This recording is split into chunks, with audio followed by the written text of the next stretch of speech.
Hello friends, तो कैसे हैं आप सभी लोग। बहुत बहुत स्वागत है आप सभी का हमारे चैनल पर। तो फ्रेंड्स, इस वीडियो में हम एक बहुत ही शानदार टॉपिक को डिस्कस करने वाले हैं।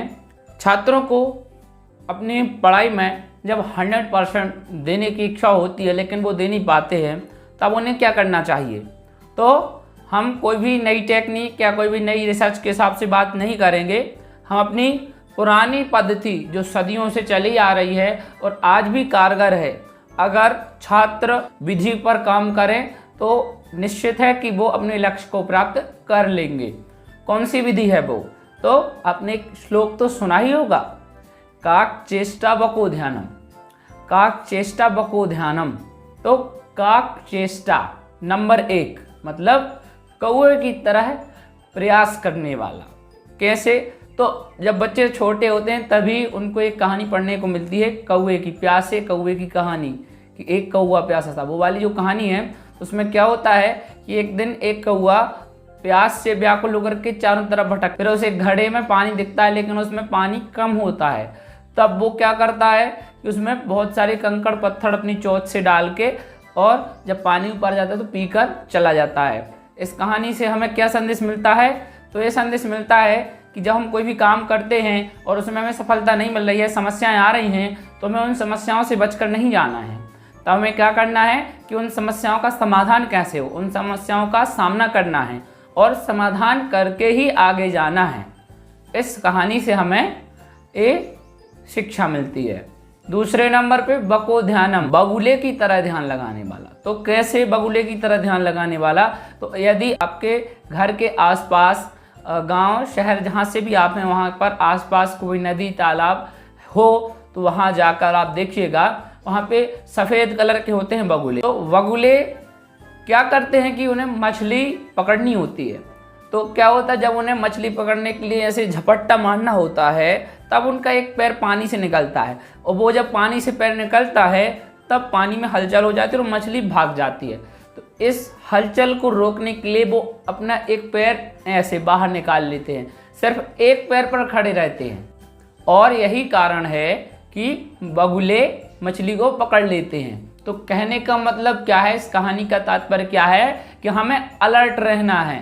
बको ध्यान मतलब आप जो काम कर रहे हैं अपना ध्यान उस पर केंद्रित करना है, और अलर्ट रहना भी बहुत आवश्यक है। तो यही शिक्षा हमें बगुले की इस एक्टिविटी से मिलती है। स्वान निद्रा मतलब स्वान होता है ना डॉग, उसकी तरह नींद होनी चाहिए एक छात्र की, स्टूडेंट की। कैसे स्वान निद्रा, कैसी नींद, तो आपके आसपास आपने डॉग देखे होंगे, कुत्ता, स्वान कहते हैं जिसको संस्कृत में पर्यायवाची है उसका। तो क्या होता है कि जब वो सोएगा, कुछ भी हलचल करेंगे ना, तब वो तुरंत एकदम से पूरी नींद छोड़ के खड़ा नहीं होगा, धीरे से एक आँख खोल के देख लेगा कि कोई प्रॉब्लम तो नहीं, कोई समस्या तो नहीं है, और जब सब ठीक दिखेगा तो फिर से आँख बंद करके लेट जाएगा। और अगर कुछ ज़्यादा हलचल हुई तो वो तुरंत खड़ा हो जाएगा। तो एक छात्र की नींद भी ऐसी होनी चाहिए। ऐसा नहीं कि सुबह ब्रह्म मुहूर्त अर्थात 3:30 के आसपास से 5 बजे तक, इस टाइम में सुबह उठना है, ब्रह्म मुहूर्त में 4 के आसपास उठना है, तो 50 अलार्म लगाए हैं और उनमें भी उठ नहीं रहे। ऐसे छात्र में गुण नहीं होने चाहिए। स्वान निद्रा तथा विचा। अल्पाहारी का मतलब क्या है कि कम खाने वाला।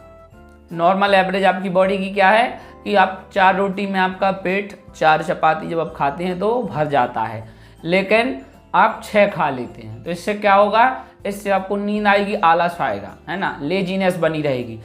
अगर आप 4 खाते हैं तो ट्राई कीजिए कि आप 3 खाएं।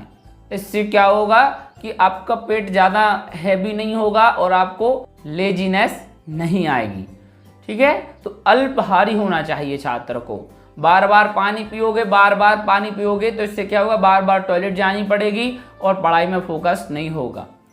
फिर लास्ट और बहुत ही महत्वपूर्ण, गृह त्यागी का अर्थ है कि घर के कामों से और घर की झंझटों से दूर रहना, क्योंकि आप एक बहुत ही महत्वपूर्ण कार्य कर रहे हैं, स्वाध्याय कर रहे हैं, इसको थोड़ा गंभीरता से किया जाता है। तो इसके लिए आप इधर उधर छोटे मोटे काम में अगर फंस जाएंगे तो अपना ध्यान केंद्रित नहीं कर पाएंगे। आशा करते हैं आप इन 5 टेक्निक को समझ गए होंगे। मैं निश्चित रूप से कहता हूं, आप इस विधि को अपने जीवन में अपनाएंगे तो निश्चित ही आपका पढ़ाई में मन लगेगा और कोई भी समस्या नहीं आएगी और एक दिन आप अपने लक्ष्य को प्राप्त करेंगे। इन्हीं शुभकामनाओं के साथ आप सभी का बहुत बहुत धन्यवाद। Thanks for watching everyone.